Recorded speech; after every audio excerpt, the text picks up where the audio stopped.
Hello friends, welcome to my YouTube channel AR resolution.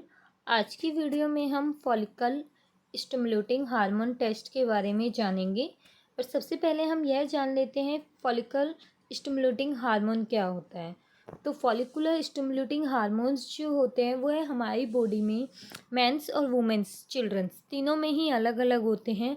Women's में जो है follicular stimulating hormones जो हैं वो पीरियड साइकिल को कंट्रोल करता है और ओवरीज में जो एग्स बनते हैं उनको ट्रिगर करता है एग्स बनाने के लिए।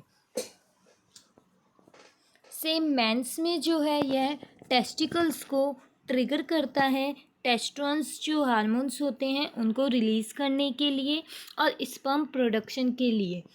और चिल्ड्रंस में जो है ये प्यूबर्टी एज जो होती है उसके ग्रोथ के लिए इम्पोर्टेंट होता है ये हार्मोन।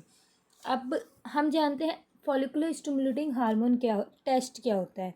तो जैसा कि मैंने बताया कि फॉलिकुलर स्टिमुलेटिंग हार्मोन्स जो होते हैं वुमेन्स मेंस और चिल्ड्रन तीनों में ही अलग अलग होते हैं। तो तीनों में ही इन हार्मोन्स की वैल्यू जो चेक की जाती है कि ये हार्मोन्स किस लेवल तक जो है बॉडी में अवेलेबल हैं उसे follicular stimulating hormone level test कहा जाता है। फॉलिकुलर स्टिमुलेटिंग हार्मोन्स जो होते हैं वो हमारे पिट्यूटरी ग्लैंड्स में जो है गोनाडोट्रोपिन होती है उसके थ्रू जो है रिलीज होते हैं। इस टेस्ट को और किस किस नाम से जाना जाता है तो इस टेस्ट को लिट्रोपाइन इंट्रेस्टेटल सेल्स स्टिमुलेटिंग हार्मोन इन दोनों ही नामों से जाना जाता है। अब जानते हैं एफएसएच टेस्ट क्या होता है। तो मतलब क्यों कराया जाता है। तो एफएसएच टेस्ट वुमेन्स में कराया जाता है अगर किसी पेशेंट को इनफर्टिलिटी की प्रॉब्लम्स है, ओवरी से रिलेटेड प्रॉब्लम है या पीरियड्स जो हैं वह रुक रुक के आ रहे हैं, इरेगुलर हैं या मेनोपॉज या प्री मेनोपॉज की प्रॉब्लम कंडीशन है, स्टार्ट है मेनोपॉज प्री मेनोपॉज। तो वही चेक करने के लिए जो है वुमेन्स में फॉलिकुलर स्टिमुलेटिंग हार्मोन टेस्ट कराया जाता है। और मेंस में जो है इनफर्टिलिटी, लो स्पर्म काउंट या लो सेक्स ड्राइव की कंडीशंस में जो है मेंस में यह टेस्ट कराया जाता है। और चिल्ड्रंस में अगर हमें लगता है कि बहुत जल्दी ही जो है बच्चे की ग्रोथ हो रही है, जो बॉडीज़ में जो चेंजेस आते हैं वो बहुत जल्दी हो रही हैं या नहीं आ रही हैं, उस कंडीशंस में जो है स्टिमुलेटिंग हार्मोन टेस्ट कराया जाता है। इस टेस्ट को कराने की ज़रूरत कब पड़ती है।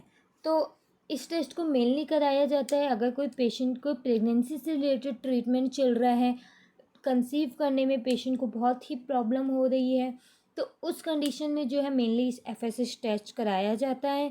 क्योंकि जब तक ओवरीज जो है एग्स रिलीज़ नहीं करेगी, ओवरीज के थ्रू एग्स रिलीज़ नहीं होंगे, एग्स जो है वो प्रॉपर कैप्चर नहीं हो रहा होगा, प्रॉपर नहीं बन रहा होगा, तो उसमें फिर प्रेगनेंसी में प्रॉब्लम होती है। तो अगर किसी पेशेंट को एफएसएच का लेवल लो है, कम है, तो डॉक्टर्स जो हैं फॉलिकुलर स्टिमुलेटिंग हार्मोन्स के इंजेक्शंस आते हैं वो देते हैं पेशेंट्स को ताकि वह कंसीव कर सकें, इसके एग्स जो है वो प्रॉपर बने और एग जो है फर्टिलाइज हों। इसके बाद अगर पेशेंट को इरेगुलर पीरियड्स हैं या मेनोपॉज या प्री मेनोपॉज की कंडीशंस में जो है एफएसएच टेस्ट कराया जाता है। मेंस में देखिए तो लो सेक्स ड्राइव है या प्रेगनेंसी में पेशेंट की कंसीव करने के वुमेन्स की प्रॉब्लम हो रही है, तो उस कंडीशन में जो है मेंस का भी एफएसएच टेस्ट कराया जाता है।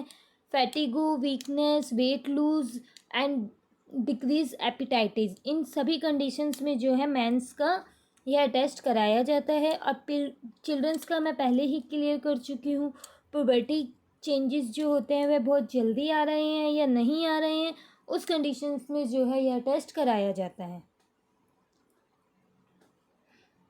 इस टेस्ट को कराने जाने के लिए क्या कोई हमें प्रिपरेशन करनी होती है या कोई प्रिकॉशन वगैरह बनानी होती है।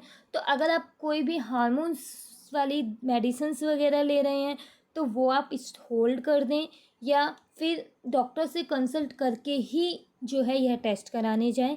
इसके अलावा यह वुमेंस में जो है पीरियड्स के दूसरे या तीसरे दिन पर ही यह टेस्ट कराया जाता है। मेंस में कभी भी करा सकते हैं यह टेस्ट।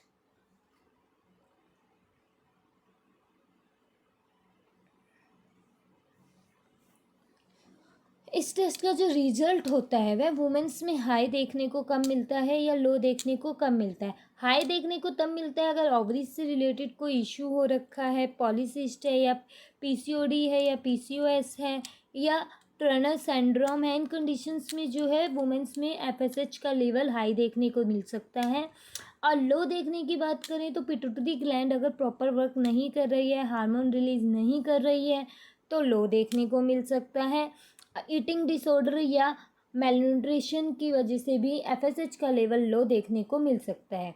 अगर मेंस की बात करें तो एफएसएच का लेवल हाई देखने को तब मिल सकता है अगर अल्कोहल अब्यूज़ है, इन्फेक्शन है, रेडिएशन है या कीमोथेरेपी चल रही है पेशेंट की या क्लाइनफ्लेटर सिंड्रोम है, तो एफएसएच का लेवल जो है हाई देखने को मिल सकता है। और अगर एफएसएच के लो वैल्यू की बात करें तो मेंस में अगर किसी को हाइपोथायरिज्म है, हाइपोथैलेमस है, थायराइड से रिलेटेड डिजीज़ है, तो लो देखने को मिल सकता है। चिल्ड्रंस में जो है अगर जो प्यूबर्टी है बहुत जल्दी ही हो रही है ग्रोथ बच्चे की, तो उस कंडीशन में हाई देखने को मिल सकता है। बट अगर चेंजेस नहीं हो रहे हैं तो लो देखने को मिल सकता है।